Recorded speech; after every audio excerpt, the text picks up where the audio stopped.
കോൺഗ്രസ് എന്ന്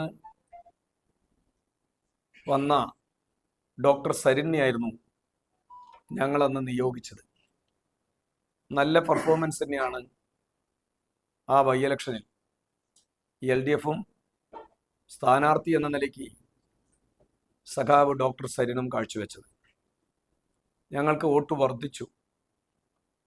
അതായത് 2021 തെരഞ്ഞെടുപ്പിൽ നിന്ന് ബൈ ഇലക്ഷനിലായപ്പോൾ 37,800-ലധികം വോട്ട് ആയി മാറി. വർധനവാണ് ഉണ്ടായത്.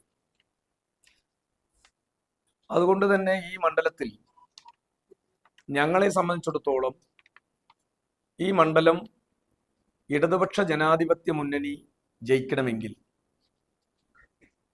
ഈ മണ്ഡലത്തിൽ CPM-നെ സംബന്ധിച്ചിടത്തോളം ഇടതുപക്ഷത്തെ സംബന്ധിച്ചിടത്തോളം ശക്തമായ വോട്ട് UDF-ന് മറികടക്കാൻ രാഷ്ട്രീയ വോട്ട് ഞങ്ങൾക്കില്ലാത്തത് കൊണ്ടാണ് ഞങ്ങൾ ഈ കഴിഞ്ഞ തെരഞ്ഞെടുപ്പിൽ 3-ാം സ്ഥാനത്ത് പോയത് എന്ന ബോധ്യം ഞങ്ങൾക്ക് നന്നായിട്ടുണ്ട്.